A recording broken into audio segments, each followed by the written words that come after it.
Video ini adalah sebuah dokumentasi dari tim Semarang yang mengerjakan sebuah proyek di Desa Mangkang Kulon dan Mangkang Wetan. Tim terdiri dari 8 orang, 4 orang bertugas di Mangkang Wetan dan 4 orang lainnya bertugas di Mangkang Kulon. Kami akan ada di Semarang selama seminggu dan ikuti keseruan kami. Halo Kai. Halo, selamat pagi. Yang di belakang ada 3 orang, ada Mas Rafiq, ada Mbak Manda sama Elin. Di depan ada aku, dan Firdaus. Nah, di depan lagi ada Renata.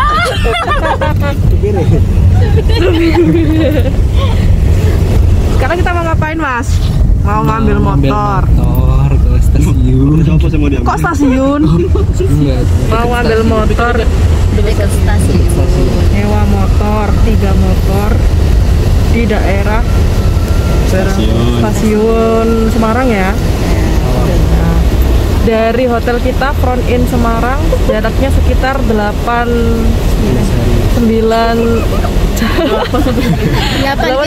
km. Jadi kalau waktunya sekitar 20 menitan naik Grab. Cukup jauh. Kalau orang Jombang namanya ngerek ya, Pak ya? Iya, betul. Kalau orang Jombang namanya ngerek. Habis ke sana. Setrika dalan. Jombang ada Grab.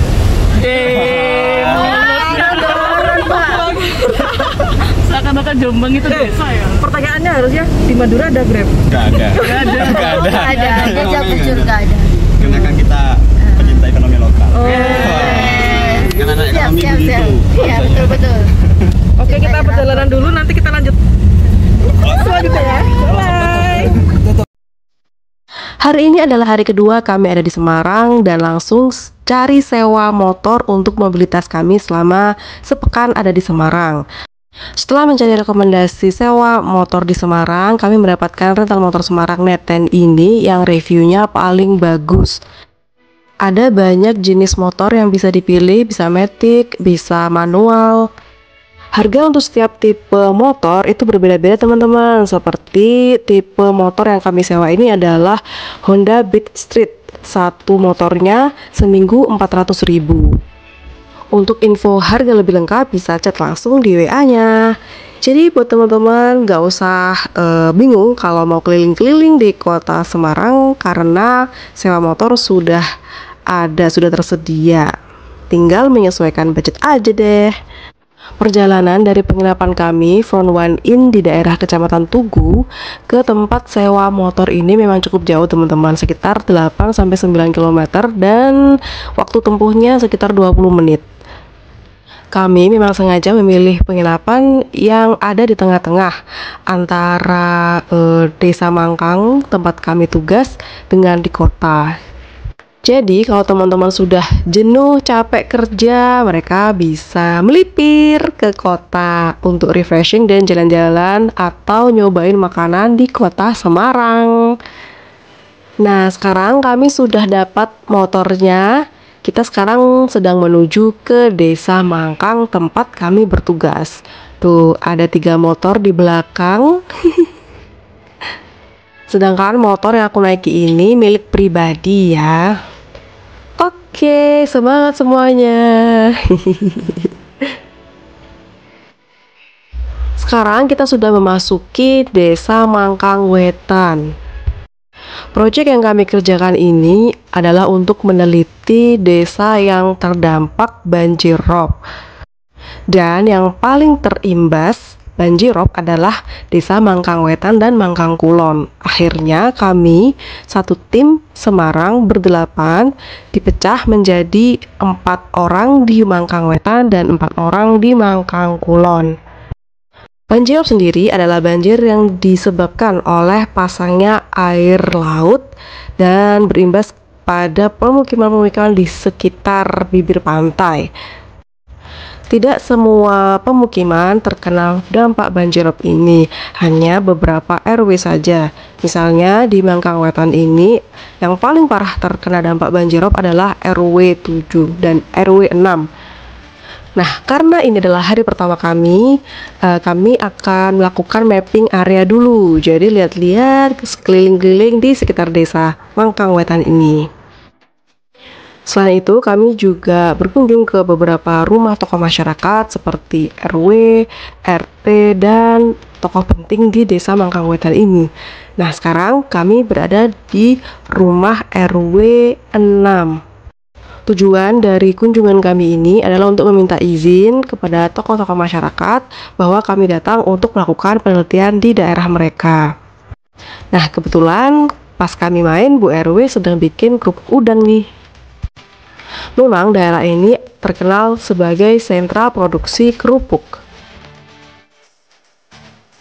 Nah, sekarang kami diajak keliling oleh tokoh masyarakat, ditunjukkan daerah-daerah mana yang paling sering terkena banjir rob. Ini adalah perkampungan di RW 7, masih banyak tambak dan mangrove. Untuk tambak biasanya berisi ikan ataupun udang yang dimiliki oleh pribadi dari warga Mangkang. Sedangkan untuk mangrove biasanya adalah program dari pemerintah atau perusahaan-perusahaan tertentu yang melakukan CSR-nya di daerah ini, yaitu berupa tanam mangrove.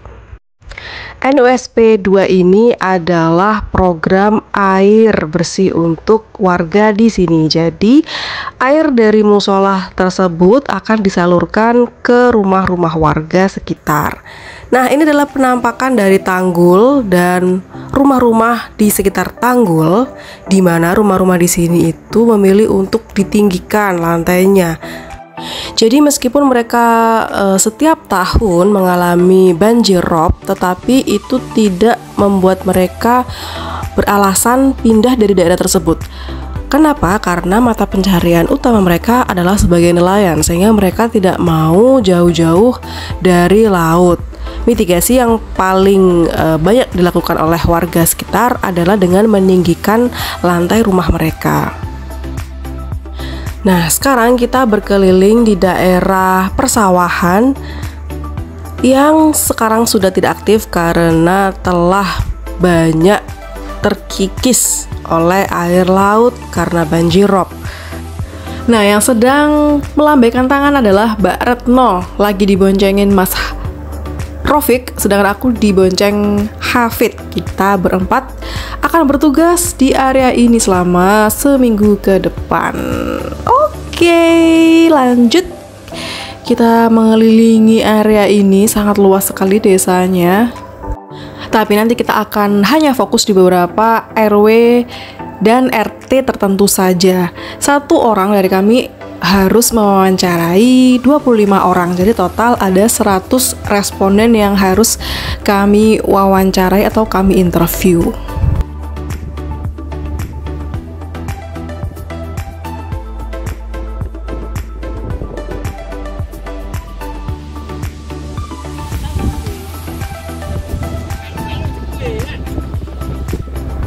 Setelah kami berkeliling desa, kami diajak istirahat di warung Butit ini. Warung sederhana tapi menunya semua seafood ada dan setiap hari menunya ganti-ganti. Hari pertama aku dan Mbak Retno nggak ikut makan, kami cuma beli es teh saja. Hanya Mas Rofik dan Hafid yang makan ditraktir sama perangkat desa. Kami belum tahu kalau masakan di sini tuh seenak itu. Suasananya juga seger banget, rindang sekali. Harganya murah meriah sekali. 15.000 sudah dapat lauk berbagai macam seafood seperti kerang-kerangan, ikan laut, cumi, kepiting, udang, dan itu sudah include atau termasuk minumnya. Wah, senang banget pokoknya di sini gagal diet.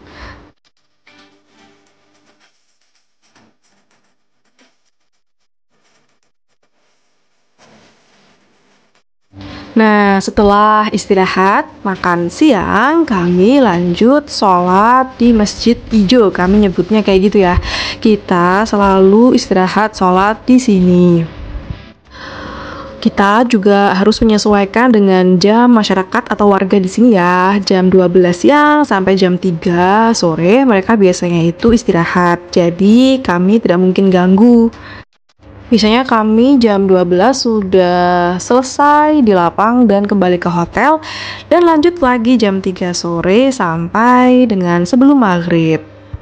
Nah, ini Mas Rafiq sudah selesai wawancara IRT warga setempat.